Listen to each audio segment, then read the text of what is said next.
yesterday, yesterday in my introduction, I told you that we had about 40 speakers in the 3 days.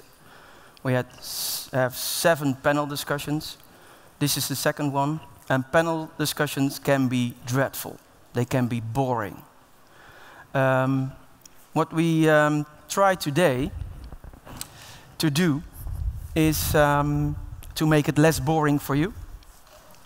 Because on this side we have wise guys, in the friendly way of speaking, of course.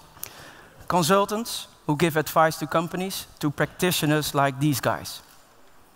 So we are going to give these practitioners an option to get free advice, because tomorrow they have to pay for that advice. So they prepared questions. That is the setting for this discussion, and we are going to start first with some questions that were leftovers from the questions that you addressed to the speakers from the app. So, dating guys, can we start with data guys? Dating guys. Did I say dating guys? Sorry. Data guys. Okay, the first question. Ulrich, can you... my eyes are too bad for the screen here. Please. Yeah, we've got a first question concerning how small ports can afford these techniques. It's very expensive, so the question is on, and maybe you can get us some advice. Okay. Jens and Michael? Yeah, Jens, first please. When we started the smartPORT project, we started with a small pilot with roughly a little bit below 100 trucks, 3 companies.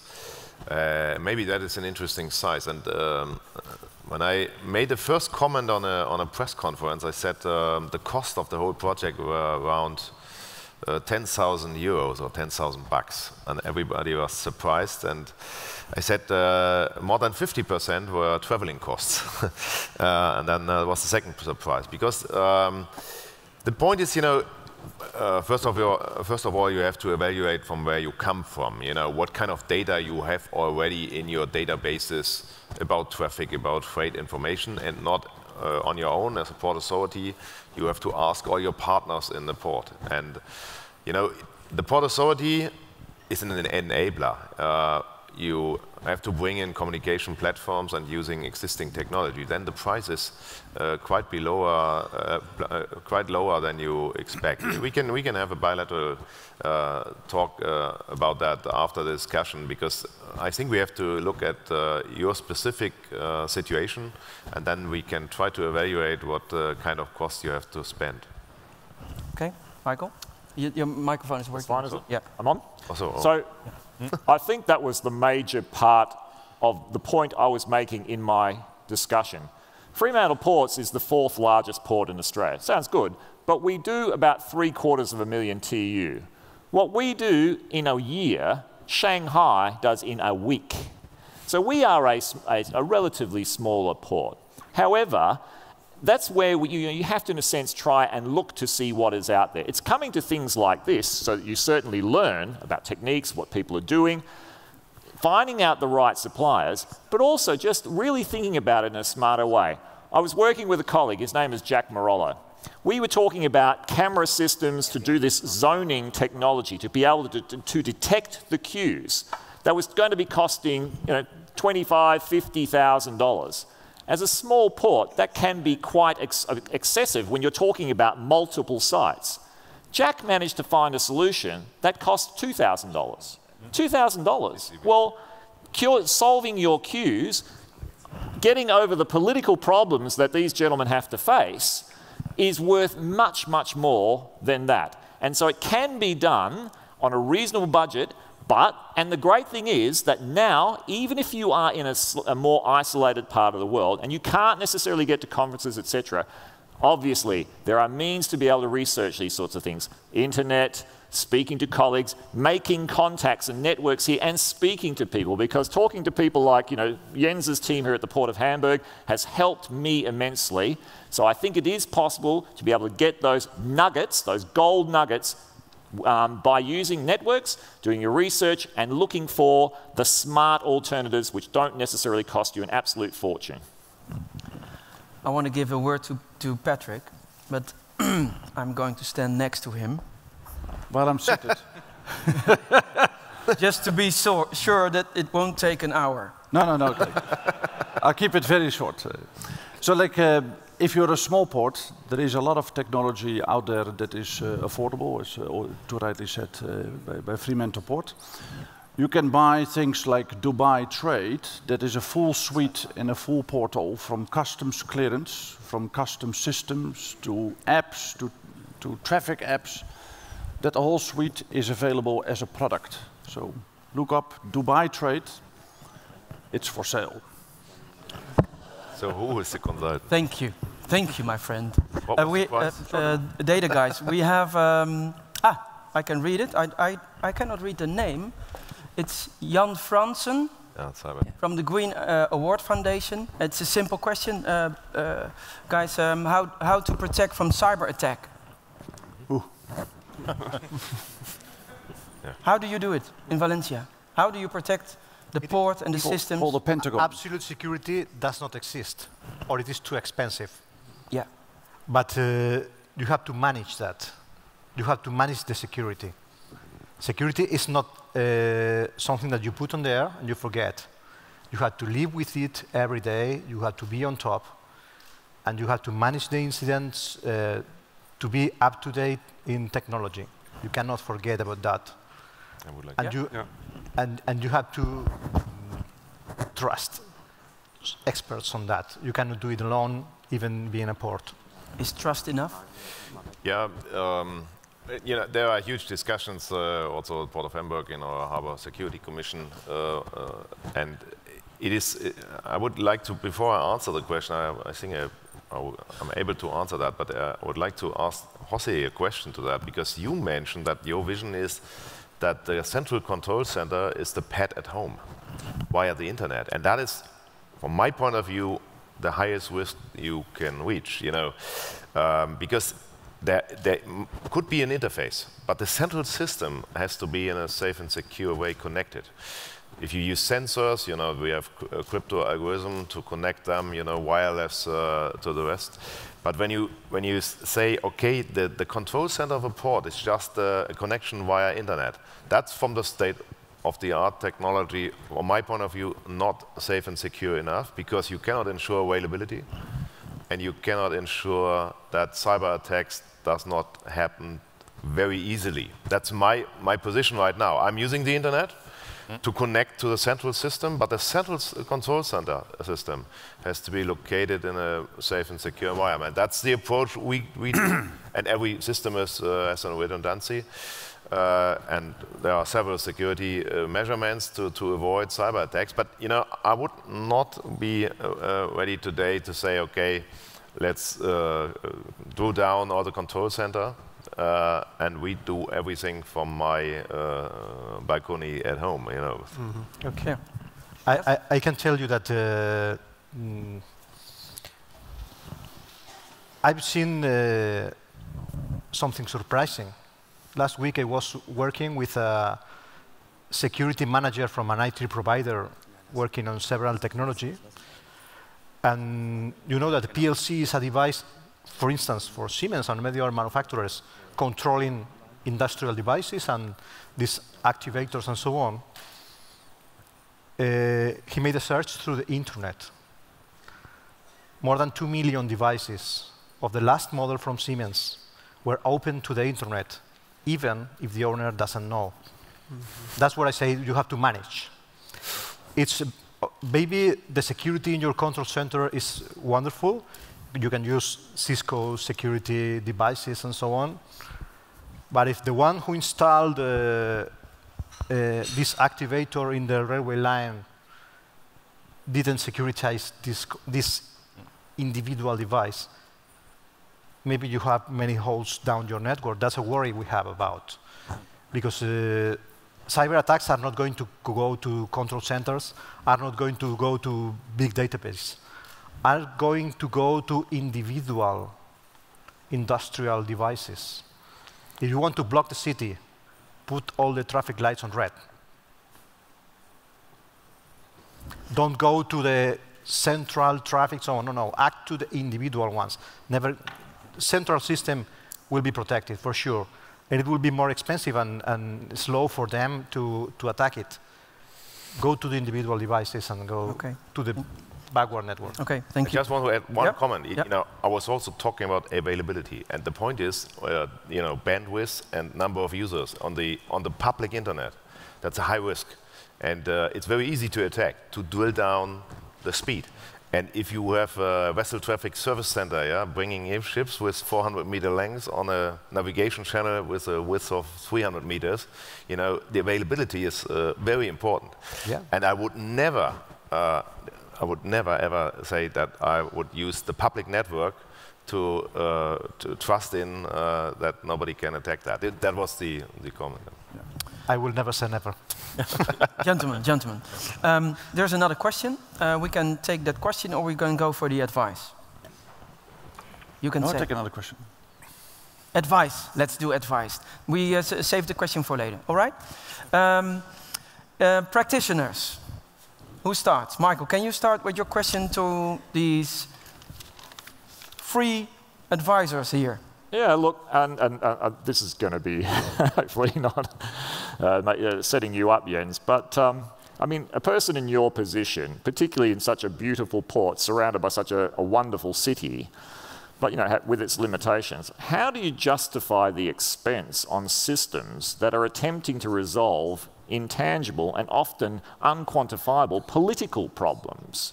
You know, how can you actually sort of say, okay, taking that truck off the road is worth spending 50 million euro or whatever it would be? Because you know, part of the thing that we are finding is, you know, we have great partnerships with people like Valencia Ports in trying to look for a port community system in Australia.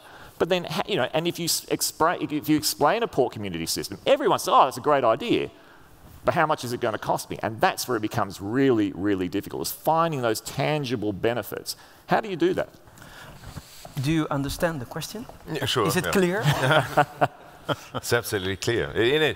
I have to ensure that the answer is not too long. You know, it's a process, and our approach, together with our chief digital officer, you know, we try to bring in showcases to convince the audience and to estimate and calculate the real benefit. And we did, first of all, pilot projects. We did it together with partners, with trucking companies, for example, smartPORT Logistics, what I mentioned in my presentation.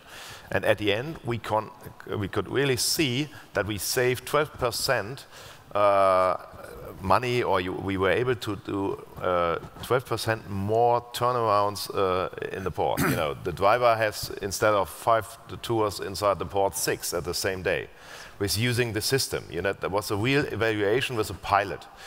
And then we said, okay, the pilot result was, increase rate was 12%. What did we guess, you know, and what do we think, what is the next improvement step? And then we decided, okay, now we bring in the solution for the whole of the trucking companies on port. So it's the step-by-step approach, and that's what we need also to convince all the parties and stakeholders working in the port, just as one example. Okay, thank you for the answer, Jens. Patrick, when you started your presentation, you said, yes. Oh... Long time ago. Yeah. A long time ago. You said, oh, I don't agree with Wim. Yes. Perhaps you can address your practical question to Wim. No, like, more like a statement. A statement. Smart technology only can give you so much. If you look at the operations and optimization of bringing big lines into your port, big ships, one of the things we find out is you need to know in an intimate manner, you need to understand your customer, how he works, how he sits, how he breathes.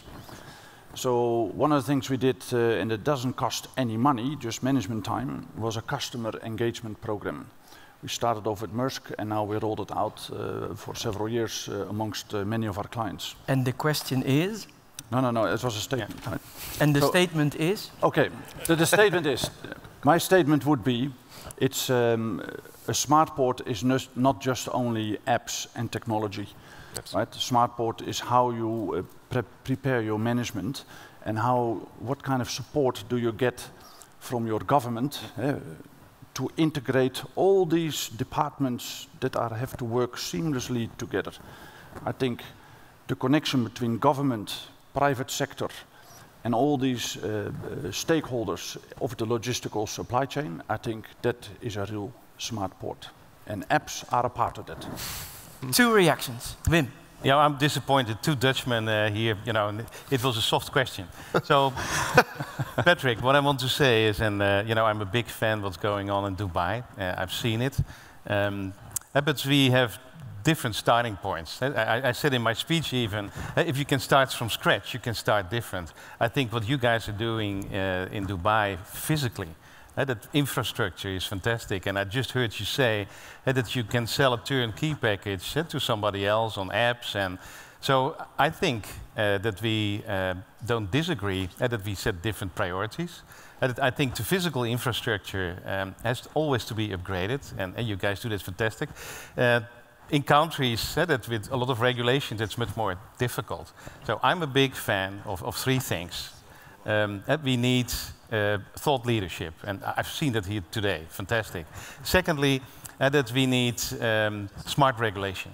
And I think specifically Europe, the US, the old world is suffering under that. And so then my third point is that with new ecosystems and that public-private partnerships, we can do a lot. And I dare to say, even in Dubai, that working even very closely together under these 3 things, we can save a lot of money. And that is what these guys have to do to stay competitive. Yeah. Yeah. Well said. Yeah. Okay, Volker? I saw you wanted to react on the statement. Mainly the same, really. I think that the challenge that we have is, I stated in my presentation that IT would be ready to do things like that. But the key is really to find all the stakeholders to find the value in that. So coming from the business side, I think, is the key. Yeah. So working together with all the parties in the port areas, I think, is the key. Having them together, building visions like we do here, and then use the technology behind that. So I think that would be the right way to do it. Gentlemen, we have one more questions for free advice. Each? No, José has a question for free advice. Yeah. And I don't think you use the possibility for free advice enough, do we? Are there better questions from the audience on free advice?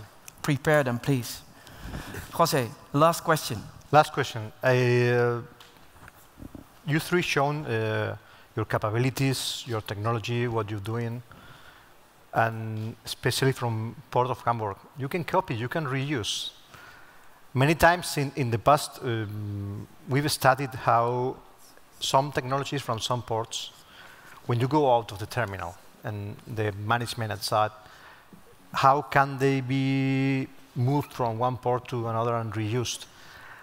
And when you combine with other businesses in the country, as port communities are doing, and of course the SmartPORT concept has to do, it's been very difficult for us to change. How linked are your SmartPORT technologies? How linked are to the implementation where they've been done? And how reusable are they? The how question. Yeah, so a very frank answer, and I had it in my presentation that I say, so what is the opportunity for smart ports?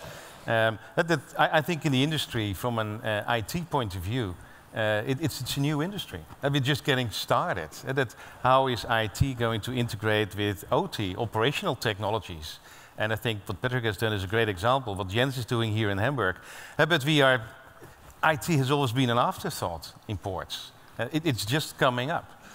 So my advice would be write an IT chapter in your business plan. Really embrace it, and you do it, you showed it. But from an industry point of view, global open standards, to really make it scalable, it's very verticalized, industrial applications. It's a long way to go. So if you have a long way to go, it's an enormous opportunity. And it's an opportunity to have a quick return on investment. So if you guys, as customers, that start shouting, we want this, I'm absolutely sure that we can go faster. Okay, gentlemen, are we a little bit satisfied about the free advice? Definitely. Okay. Yes. Sorry for my bad. Reasonably satisfied. Are you happy with the advice you gave? Or do you want to... I would like to add just one sentence, please. Yep. You know, try to find it out. Go out, look at the solution, touch it, feel it, and then you can see, you know, in the IT area, we always say pattern matching. Yeah? There's a pattern, you can use it, and then you can see what kind of solutions you can really straight implement in your port, what kind of physical solutions you can copy. Then it's just the transfer of the ideas. But I believe, you know, especially in the European Union, yeah, there are very many similarities, and the IAPH is the best environment to share this knowledge with each other, and then everybody who's responsible for this part of the business can say, okay, this is something to adapt. Gentlemen, thank you. Last remark of Wim? Yeah, you know, that really, I hate to advise. I always say, try me out. And it gives me an opportunity, try my company, try our worst company. And that's so, as an advisor, I hate to be an advisor, I want to do things. Proof of concepts, quick returns, showing what is possible, and get the people, the citizens involved, explain it. There is an enormous opportunity. Try us out. And let me add one sentence really. Think big, start small, I think. It is not so costly. We can start with pilot projects, something really where you get your hands on, and that convinces people. Yeah. So really start doing this. Yeah. Ladies and gentlemen, I have a mic, old school mic, for the very final last question before lunch. Who can I throw it to? I'll give it to. Someone with a last question? Yes. Myself, friend. Sir, can you introduce yourself through the mic? Can you please state your question and then give the context? Thank you. Thank you very much. The question is for all. I am Tom Elmer Christensen, Danish Ports, and I'm very happy to be here. My question is, when do you think that authorities, taxation, immigration, veterinarian, all these authorities will be smart?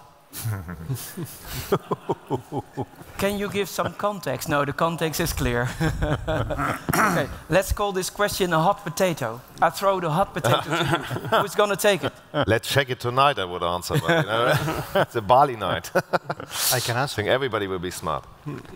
Jens, do you want to answer the question, and then José? Yeah, just a short answer. I believe, you know, this kind of conference hopefully stimulate many of the port authorities to follow that approach. I think many already did it. That's what I saw worldwide.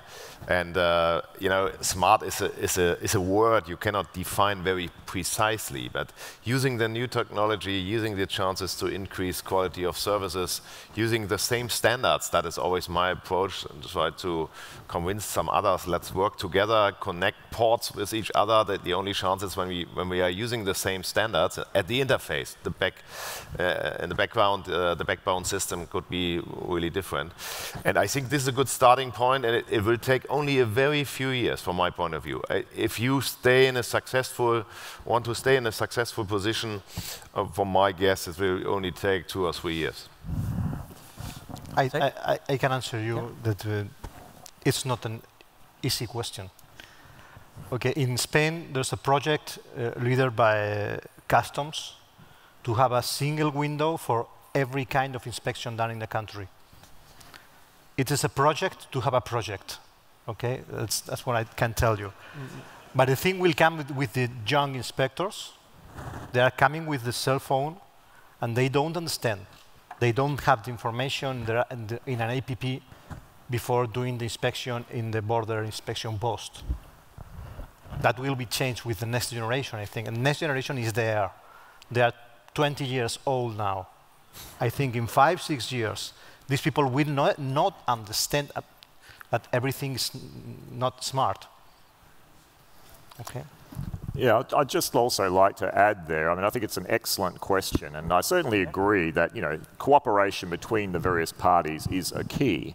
However, let's get down to, in a sense, a little bit of reality. Quite often, you know, and I'm sure everybody faces this, there are massive silo mentalities out there. You know, everybody optimizes brilliantly within their own sphere that they control and could not care what happens just across the other side there.